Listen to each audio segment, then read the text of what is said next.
This week on the Appalachian Weekly News. As Election Day approaches, we have the latest update on early voting numbers.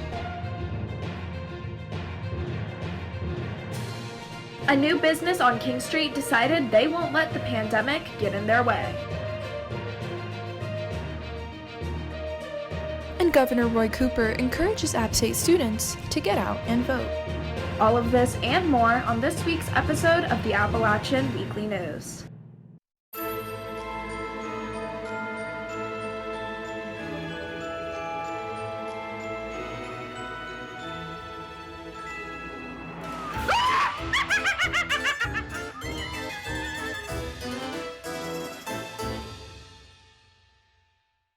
Happy Halloween, and thank you for joining us on this Friday, October 30th.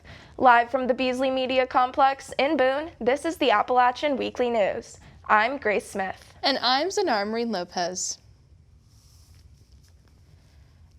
As of October 30th, there are 26 active cases in students and 3 in employees.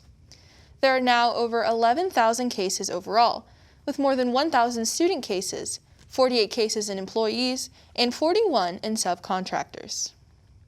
North Carolina will stay in Phase 3 for 3 more weeks after case numbers keep growing. Last Thursday and Friday, North Carolina saw the highest numbers of COVID cases thus far. North Carolina has seen over 4,000 COVID-related deaths and over 250,000 cases since March. Governor Roy Cooper is encouraging law enforcement officials to enforce local mask regulations. Quote, "I know that it is tiring and difficult to keep up our guard, especially with people we love, but we must keep prevention at the forefront. Wearing a mask shows that you care about people. It's an easy way to protect our community and look out for each other," end quote. Though the university told spring graduates they could walk across the stage to receive their degrees in December, this fall's commencement ceremony will be hosted online. Interim Provost Heather Norris announced the commencement's virtual format in an email on Monday. Commencement will take place on December 11th.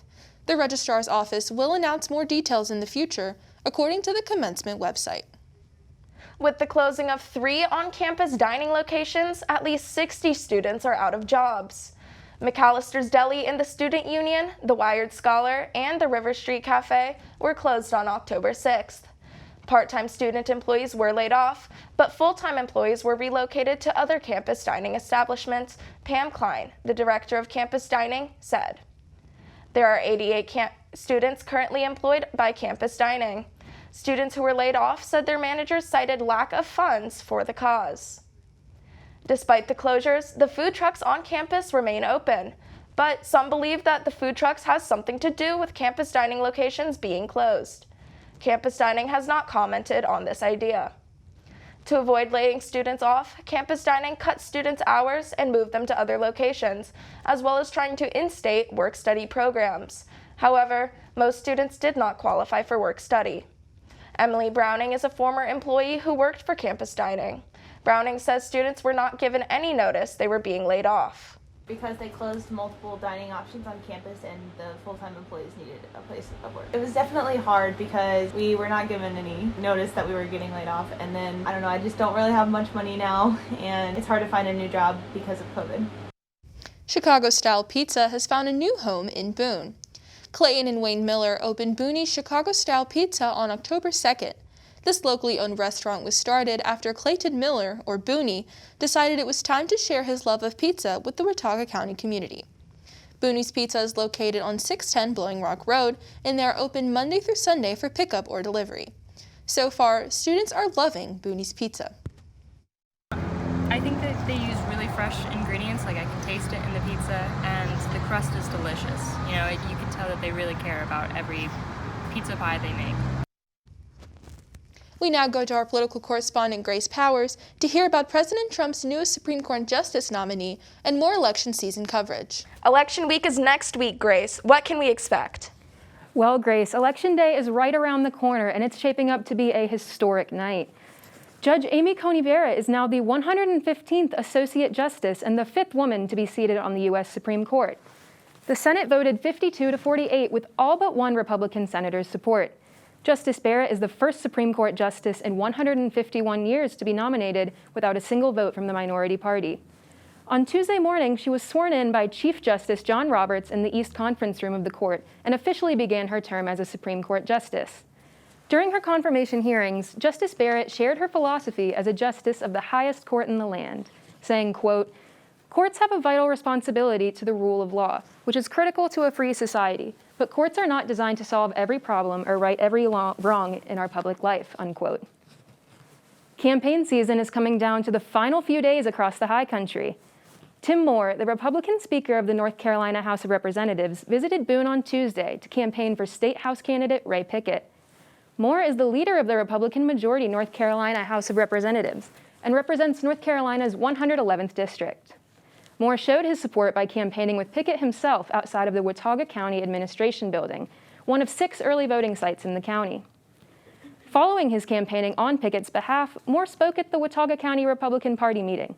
In addition to Moore's support, Pickett is also backed by Kelly Hastings, the Republican representative for the 110th House District and an App State graduate. Ray Pickett is hoping to unseat the Democratic incumbent Ray Russell for the 93rd District seat. You've got good, strong registration numbers. You've got a great ground game. You've got a great door knocking program. Any idea how many doors you guys have knocked on at this point?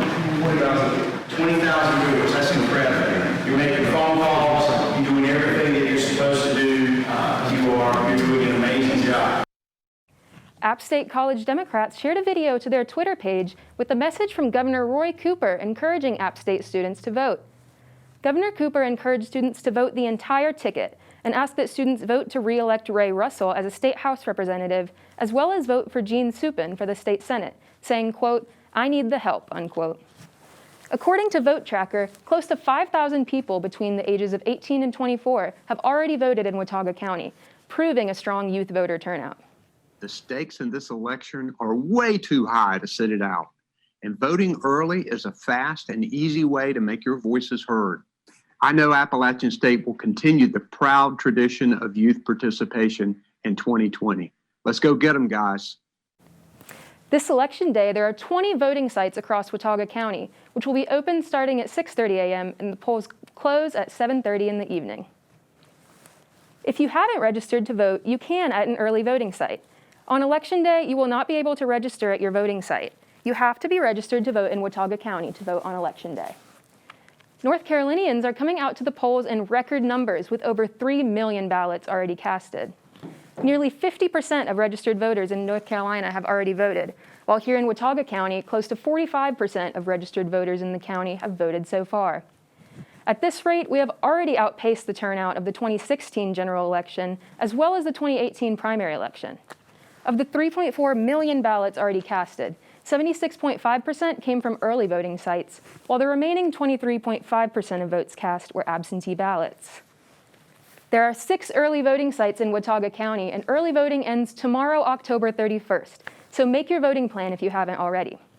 Our correspondent Mia Mendez has the story on first-time voters in North Carolina. Youth voter turnout is crucial here in the High Country as well as North Carolina as a whole. Tufts University in Medford, Massachusetts has North Carolina ranking at number 2 among states where young voters may have a significant influence in this year's presidential election. Young people in North Carolina carry a large percentage of the voters in the state. Despite the impressive youth vote count during the 2016 election, 55% of young eligible voters did not cast their ballots. These non-voting eligible youth make up 5 times more potential votes than the margin of victory in the 2016 presidential election in North Carolina. The number of potential young voters who did not cast a ballot in 2016 is 19 times larger than the margin of victory when Tillis won the seat in 2014. Watauga County is showing strong standings in youth voting so far. As of this past Sunday, October 25th, people between the ages of 18 to 25 make up just over 23% of the total votes cast in the county. 21-year-olds make up that majority with 875 votes cast. The Campus Vote Project, a nonpartisan group created to enhance and educate students about voting, reported that millennials and Gen Z will be the largest share of eligible voters in 2020. But because of their lower voting rate, they have not been in the largest share of the electorate in previous elections. This is my first time voting in a big-time election, as I'm sure it is for many of you. So now is more of a time than ever to make sure you're hitting the polls. For the Appalachian Weekly News, I'm Mia Mendez. Although this student isn't able to vote, she's still encouraging her peers to do so. Our correspondent Quadeja Rivers has the story. With only a few days left until Election Day, the race to get U.S. citizens to vote still continues to be the leading hot topic of the year. But there are some U.S. residents who just can't vote. App State sophomore Thelma Vanby is one of those individuals who just doesn't have that right to vote. I'm sad that I'm not able to, voice my opinion because the decisions, every decision that is made in the United States affect me somehow, but unfortunately I don't have a say in how things go. Thelma said even though she doesn't have the right to vote, she enjoys informing herself about the upcoming election. In fact, she majors in political science and is fully aware of the U.S. current condition. Just because I can do something doesn't mean I can educate myself to learn more. And staying informed is it's part of our nature. It's what you want to do because you just don't want to be saying things without information. And information is great. It's something for me, and I'm okay. And as an outsider, I'm able to look things different from a different perspective.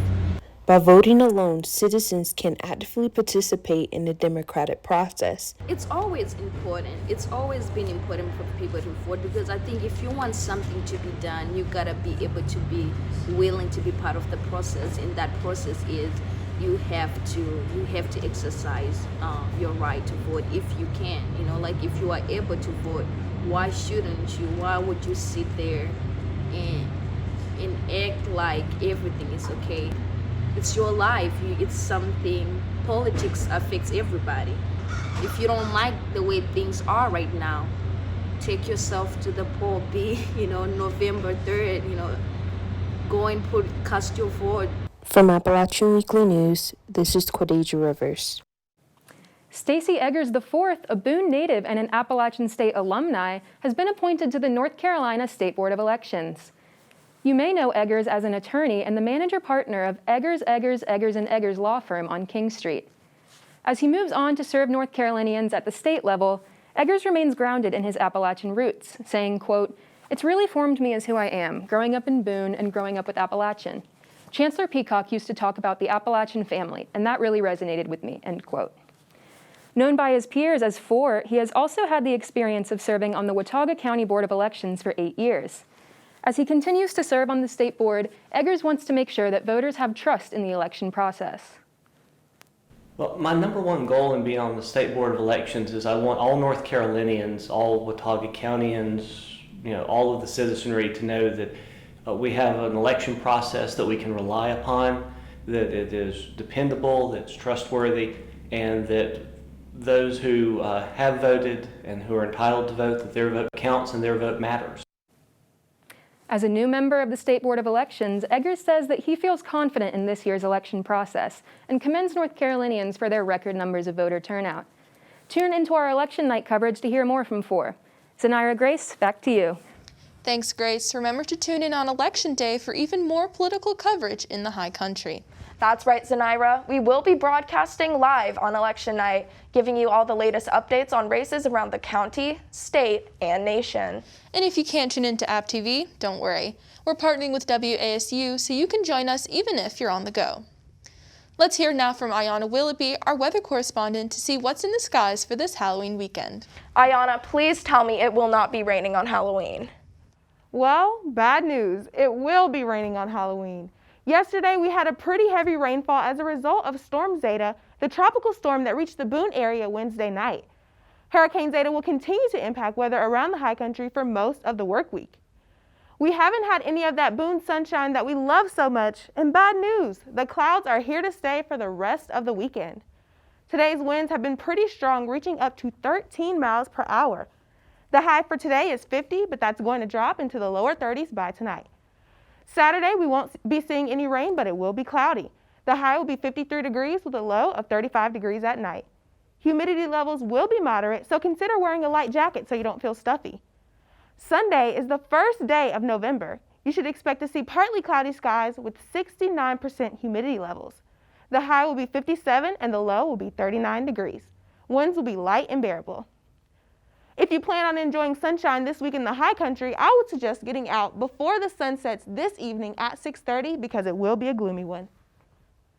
Blowing Rock is expected to have partly cloudy skies this weekend as well. Temperatures will reach into the mid-50s and drop down all the way to the lower 30s at night. The wind will be light and bearable this weekend, so consider going out to check out the leaves. Beach Mountain will have a sunny Saturday with a high of 52 degrees. The low will be 32 degrees in the evening. On Sunday, the clouds will be making their return for a high of 54 and a low of 37. In Seven Devils, the high will be in the lower 40s. There will be periods of clouds for most of the weekend, but it will be sunny. Temperatures will drop into the lower 30s at night, so make sure you have a jacket. In Boone on Monday, we'll see partly cloudy skies with a high of 59 and a low of 41. These clouds will continue to be around on Tuesday, Wednesday, and Thursday as well. The high will be in the mid to lower 60s all week. Thankfully, it won't be too cold, but it will be cloudy, so no need to wear your sunglasses this week. Carve some pumpkins and cook for a few friends coming over. My brother's coming to visit, so I think we'll just stay in and watch spooky movies.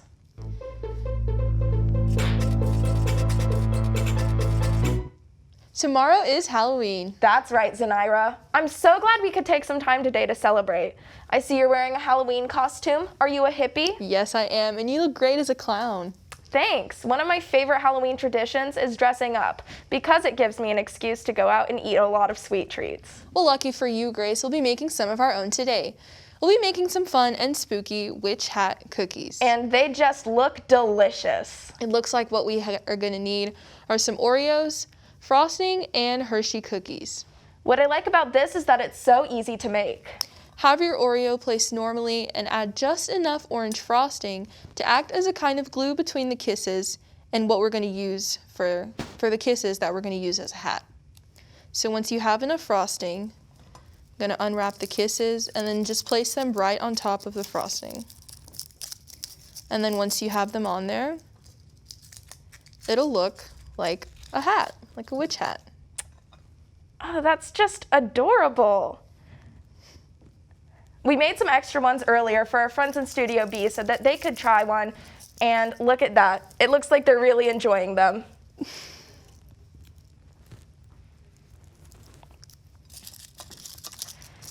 An App State Halloween tradition was not slowed down by the pandemic. Our correspondent Katie Garceron has the story on the virtual Spooky Duke 5K.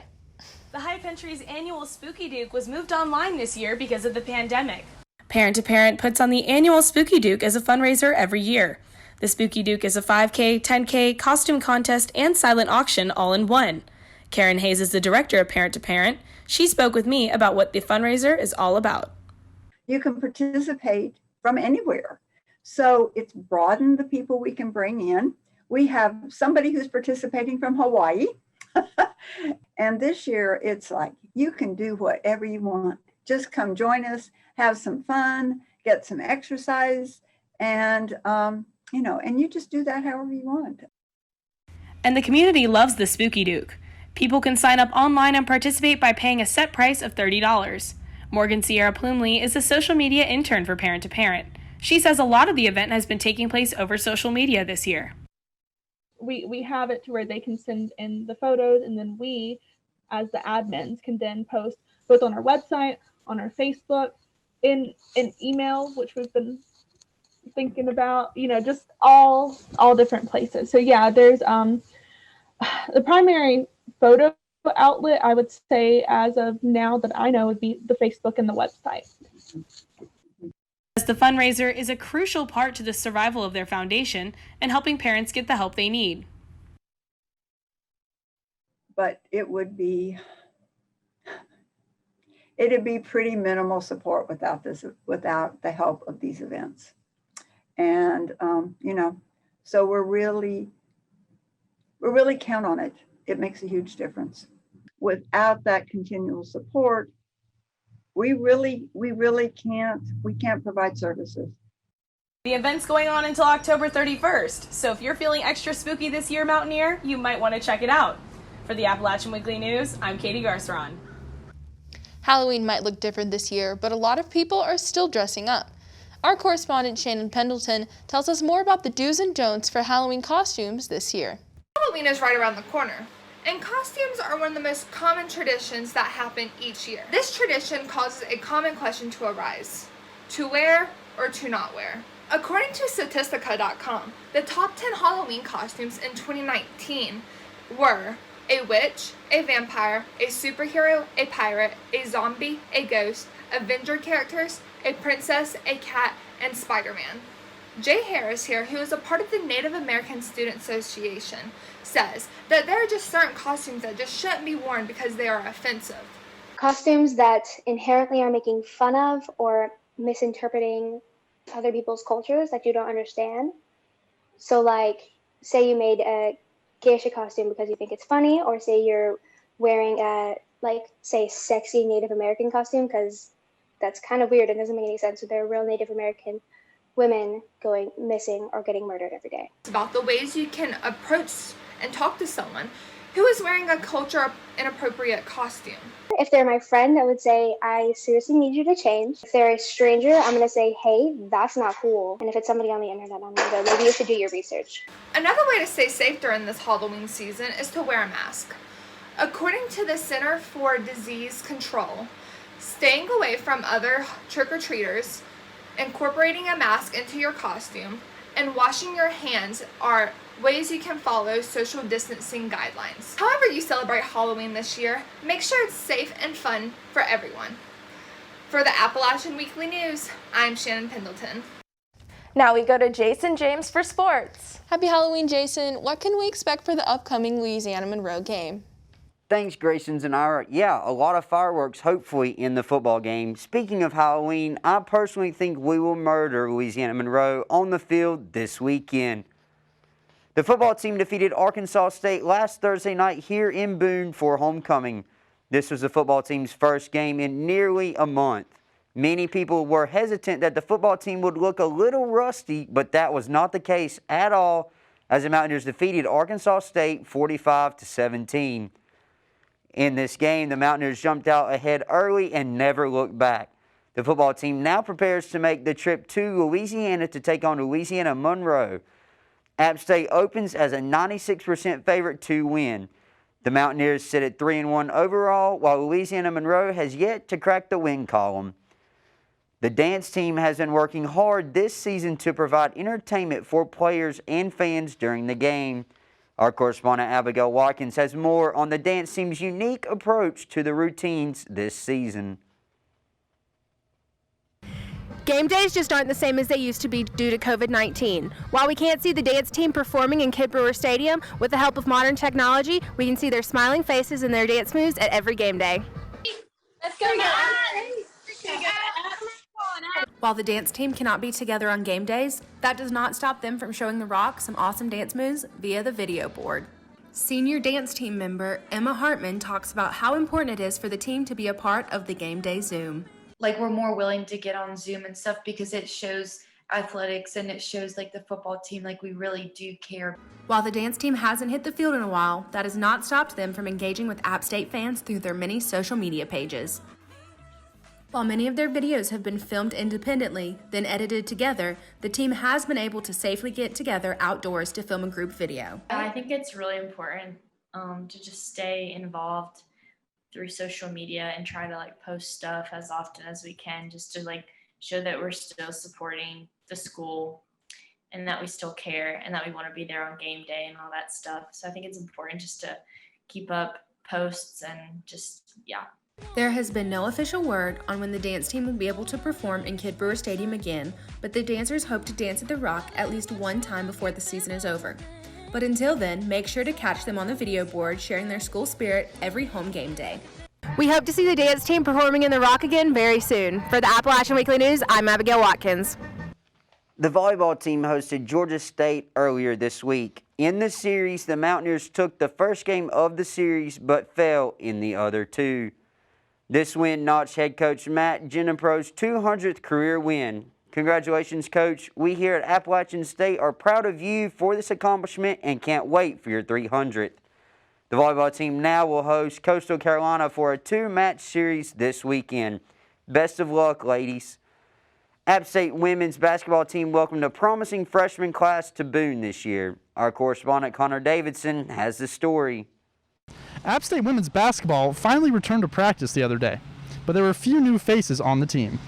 The women's basketball team is bringing in 5 new players this season, including 3 true freshmen and 2 transfers. COVID-19 has impacted these newcomers greatly, and the team was worried about how they would get to know the new members. Believe it or not, our upperclassmen, that was their biggest concern. They were like, the summer is so important for the newcomers. That's when you kind of build your chemistry, and they're not going to have it. They ended up getting to know each other very well over Zoom, so that when they did meet in person, the formalities were out of the way and they could focus on basketball. We spent so much time just on chemistry and the standards and who we wanted to be, and I really felt like it was a seamless transition come July. Freshmen Bailey Trum and Dane Bertolina both got involved with App State basketball by attending camps at a young age. Trum started attending in 8th grade. So the first time I ever came to App State, I was in the 8th grade, and I came for an elite camp, and I was just like, I really love this campus. I love the community. And as I got to know the coaches better, I just really loved them. And as I came for more visits and got to know the team better, I knew these were just people I wanted to spend 4 years around. Coach Elderkin says Trum's ability to shoot was another big selling point in trying to get her to come to App. Bailey just became one of those players that had a really special skill in terms of her ability to shoot the 3. And so it just became a fit. You know, we really liked her, and she really liked us. Trum isn't the only one who can shoot well in this class, as Bertolina also brings a threat to the offense with her ability to shoot the ball. Both of them are elite shooters, so they've been able to help us, like on the defensive side of things, just trying to not let them get shots off and them getting shots off. So it's just been really, really good to see them from the first week of practice to now. The third true freshman, Faith Alston, wowed the coaching staff both at the team's camps and in her high school days. She is the type of point guard for me personally that I've wanted to coach in our system because we want to play fast. And when she gets the ball, it's eyes up the court. It's I'm going to pitch it ahead, who's open. I was just watching practice, and she's been out and she just got back, and like in the ball screen, she's making unbelievable plays, like better than some of our upperclassmen. Mackenzie Ash Smith is another newcomer for the Mountaineers.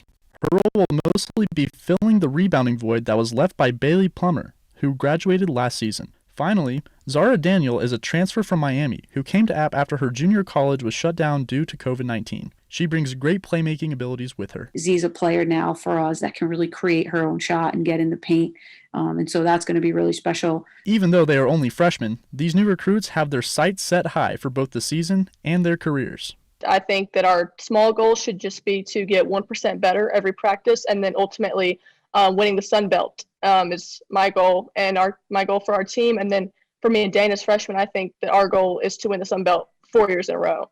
With the next class of Lady Mountaineers finally in Boone, the future is bright for women's basketball. For the Appalachian Weekly News, I'm Connor Davidson. The cross-country team knocked off Marshall in a dual meet at the Blue Ridge Open last week. The Mountaineers finished with 15 points compared to 49 for Marshall. Junior Izzy Evely led all women, winning the 5K and setting her own personal record of 17 minutes and 29 seconds. Following their dominance against Marshall, the team will now look to prepare for the Sun Belt Championship, which takes place on Saturday. Best of luck to the cross-country team, as I am sure they will make all of us here in the high country proud. The women's soccer team has 3 seniors who will graduate later this year. Those 3 seniors are Amber Anderson, Tess Kearney, and Mary Perkins. We thank these 3 ladies for their dedication and love for App State University and wish them nothing but the best in their future endeavors. I know you will make us proud. The women's golf team looks to get their season in full swing. Our correspondent, Allie Powell, has more on the season goals for the golf team. After 7 months of no competition, the App State women's golf team is eager to start playing again. The Mountaineers will take part in the Terrier Intercollegiate on October 26th and 27th in Spartanburg, South Carolina. The host team is Wofford, and the other teams that will compete consist of App State, the Citadel, East Tennessee State University, Coastal Carolina, and Chattanooga. App State will face a 54-hole, par 72, 6,012-yard course at the Country Club of Spartanburg. Sophomore Kayla Ward shares how the team maintained competition form during the 7 months. To make sure I don't lose that feel of like the game and touch, because once you take off a few days, it's just like, oh, it's hard to get that back. So it was just consistently maintaining practice every single day through those 7 months off. The first 36 holes are scheduled for Monday, October 26, while the remaining 18 will take place on Tuesday, October 27th. Each team will be in groups of 2 or 3 to protect the health and safety of everyone at the event. Redshirt senior Melanie Chong shares how she is preparing for the spring season. For me personally, if I can play how I did this weekend with not really having tournament and too much of our regular practice season, if spring season allows us to kind of go back to a regular schedule, then from what I take this weekend, I'm really excited to see what I can do for next semester and hopefully play better. The Mountaineers placed 4th at the Terrier Intercollegiate. Chong went on to finish tied for 12th on the player leaderboard with a 54-hole total of 228. Ward finished with 236 and secured a top 25 spot by tying for 22nd. The team has finished their fall season and is looking forward to the spring. Be sure to follow the team on Instagram and Twitter at AppStateWGolf for more tournament updates. For the Appalachian Weekly News, I'm Allie Powell. The Nearly Naked Mile took place last week. Our correspondent Scott Spickard has more on this fun event here in Boone. Woo! I just finished the 7th annual Nearly Naked Mile put on by the Appalachian Student Ambassadors, and look where I am. I'm at the Greenway. I'm running by myself. I'm wearing clothes. I'm listening to the official Nearly Naked Mile playlist on Spotify, and I got to talk to the president of the Student Ambassadors, Sarah Bailey, who talked about how, yes, so much is different this year, but the Nearly Naked Mile is still doing a lot to help the high country. But Nearly Naked Mile has been our event that we've hosted for a good while now, and basically the goal is to raise money and collect clothes donations for people of the high country. All monetary and clothes donations from the Nearly Naked Mile go straight to the Hospitality House, which provides critical services for all kinds of people in the high country. We do know that we're not the only ones partnered with these organizations, but we do want to sort of try to be a little consistent and not have just one year where we can't give much. So, in the midst of a global pandemic, when need is extra high, the Student Ambassadors did not skip a beat. They raised a lot of money and brought in a lot of winter items to support the Hospitality House. In doing so, Sarah told me there were advantages to being creative and turning the Nearly Naked Mile into a virtual event. I mean, it also makes it more accessible. So, I mean, if people couldn't normally make it to run on Sanford Mall, they are going to do it, at the park or the Greenway or whatever. And so I think that works in our favor very well. And obviously you're able to do it with friends because it's outside and it's just a mile. So it's fairly easy for people to find a space to do it. So, in turning the Nearly Naked Mile into a virtual event this year, the Student Ambassadors set up on Sanford Mall Monday to allow participants to drop off clothes, donate, and pick up their participation packets. We are still making an effort to keep people in the high country warm, and we are doing our best to still support these organizations that we really do love to be a part of. And we, like I said, we've got really good connections with them just through the years. And so hopefully it'll look a little bit different next year. But this year, I'm very proud of how we've been able to adapt and how willing people have been to continue to participate. For the Appalachian Weekly News, I'm Scott Spickard. That's all for sports this week. Super busy and eventful week here in Boone. Grayson Zanara, I love those costumes, by the way, and the cookies are very, very good. Back to you, ladies. Thanks, Jason. And now it's time for your High Country High Note.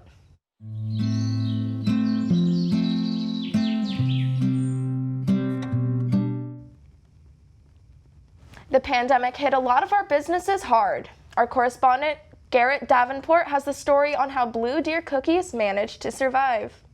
Local businesses drive the Boone community. They're what make the high country a hot tourist attraction. With a whole lot of shutdown due to the COVID pandemic, one business decided that they were going to let the virus slow them down. Blue Deer opened at a brand new location over the summer, and it's where customers can indulge in sweet treats and refreshing coffee. Blue Deer Cookies first opened in 2018 with a camper on 321. Now they established a new home on King Street in June of this year amidst the pandemic. Owners Austin Northern and his wife first had the idea for Blue Deer after their return to Boone from attending Liberty University in Lynchburg, Virginia. We found a similar business to Blue Deer up in Lynchburg, but we just thought how cool it would be to bring something like that home, bring something like that to Boone. So, and here we are 3 years later with our new place downtown, and then we also have some new stuff in the works for next year. But that was kind of how it started, and you know, we're just glad to be a part of the community. Austin says that as Blue Deer continues to grow, they strive to bring a welcoming environment not just for Boone locals, but for everyone.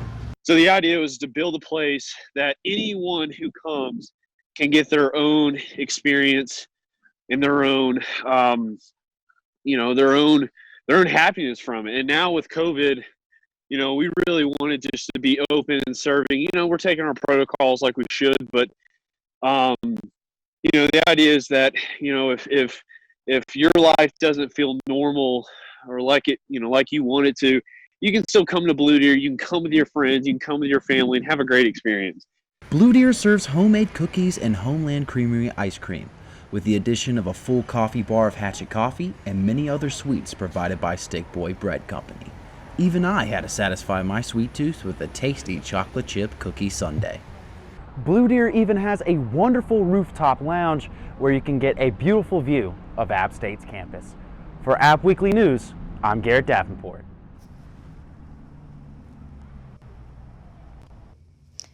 That's our report this week. I'm Zanarmeen Lopez. And I'm Grace Smith. For all of us here at the Appalachian Weekly News, thank you for watching. Happy Halloween, goblins and ghouls. We'll see you next week.